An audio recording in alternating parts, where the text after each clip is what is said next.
কত হয়েছে আপনার? 10 টাকা। বোন বোন এখানে কি করছে? ও টোটো কেন চালাচ্ছে?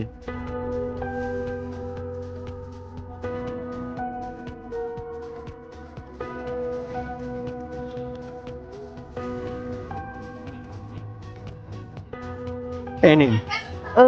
10 টাকা ভাড়া হয়েছে, 100 টাকা দিচ্ছেন, খুচরো হবে না? আমার কাছে তো খুচরো নেই, আপনার কাছে আছে কি দেখুন। হুম। আচ্ছা দিদি, যদি কিছু মনে না করেন একটা কথা জিজ্ঞাসা করতে পারি? বলুন। আপনার এই মুখে হাতে এই দাগগুলো কি করে হয়েছে? না আসলে ওই ঘরে কাজ করতে গিয়ে সিঁড়ি থেকে পড়ে গিয়ে চোট পেয়েছি, ওরকম কিছু না। শুনুন, আমি একটু হলেও পড়াশোনা করেছি, তাই এটুকু জানি যে এটা পড়ে যাওয়ার দাগ না। হ্যাঁ, হতেই পারে আজকে আমাদের প্রথম দেখা, কিন্তু নিজের দাদা ভেবে সত্যিটা বলতে পারেন, এতে আপনার মনটাও হালকা হবে। আসলে দাদা, এই দাগগুলো হয়েছে কারণ আমার হাজবেন্ড আমাকে মেরেছে। কি? আপনার হাজবেন্ড আপনাকে মারে? তা আপনি তার সাথে আছেন কেন? কি করবো বলুন, এটা ছাড়া আমার কাছে কোনো অপশন নেই। আসলে আমি পালিয়ে বিয়ে করেছি তাই। আর আমি না ওকে খুব ভালোবাসতাম, ওর কথা বাড়িতেও বলেছিলাম, কিন্তু বাড়ির লোক ওকে মানেনি, আমাদের বিয়ে দিতে রাজি ছিল না। তাই আর কি বাধ্য হয়ে আমরা পালিয়ে বিয়ে করি। আর এখন আমাকে এইসব দেখতে হচ্ছে। ওই লোকে বলে না, বাবা মাকে কষ্ট দিলে সেগুলো নিজেকে একদিন সহ্য করতে হয়, তাই ওকে সহ্য করছি, কোনো উপায় নেই। মারছে আর মার খাচ্ছি। একটা কাজ বললে তো সেটাও ভালো করে হয় না, তাই না? আসলে আমার শরীরটা খুব খারাপ লাগছিল, তাই ভেবেছিলাম পরে করব। আচ্ছা, শরীর খারাপ ছিল? শরীর খারাপ ছিল তোর? প্লিজ শরীর খারাপ তো ঠিক করছি আমি। প্লিজ ছেড়ে দাও আমায়।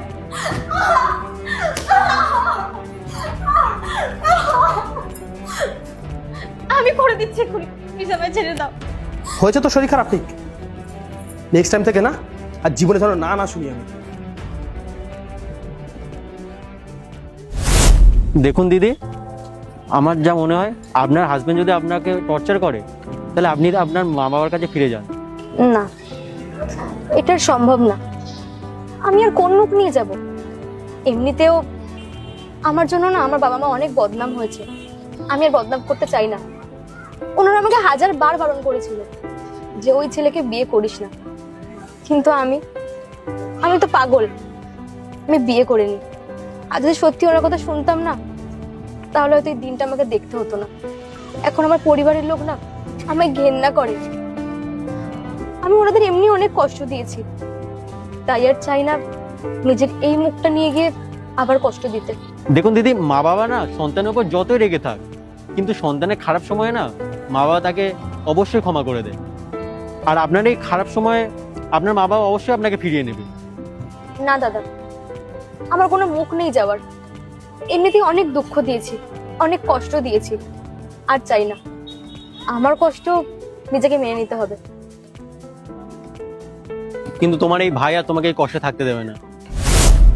দাদা, তুই তুই এখানে কি করছিস? খুব বড় হয়ে গেছিস না তুই? সব ডিসিশন নিজে একা একা নিচ্ছিস। বাড়ি থেকে 12 ডিসিশন একা একা নিলি, এখন বাড়িতে না ফেরা ডিসিশন তোর একার। শোন, বাবা মা যদি তোকে মেনে না নেয় না, আমি আমার কাছে তোকে রাখবো। চল এখন। না দাদা, আমি আর যাব না। আমি কোন অবস্থায় যাব ওনাদের কাছে? আর আমি চাই না আমার এই এখনকার অবস্থা ওনাদের সামনে তুলে ধরতে। বললাম তো, অনেক কষ্ট সহ্য করেছে আমার জন্য, কত বদনাম হয়েছে, মান সম্মান গেছে। আমি কি করে যাব? তাছাড়া ওনারা বারণ করেছিল বিয়ে করতে, ওনাদের কথা না শুনে, তোর কথা না শুনে আমি নিজের ইচ্ছায় বিয়ে করেছি। আর আজ দেখ, সেগুলোর জন্যই এগুলো আমাকে সহ্য করতে হচ্ছে। তাই বলছি, বাড়িতে যাওয়ার কথা আমাকে বলিস না, তুই চলে যা, আমি যাব না। আর হ্যাঁ, আমি জানি তোর বোন একটা খুব বড় ভুল করেছে, যার কখনো ক্ষমা হয় না, কিন্তু একটাই রিকোয়েস্ট করব, যদি পারিস তো পারলে ক্ষমা করে দিস। দেখ, তোর হাজবেন্ডকে তো আমি জেলে পাঠাবো, কিন্তু তুই চুপচাপ এখন বাড়ি চ। কিন্তু দাদা, চ।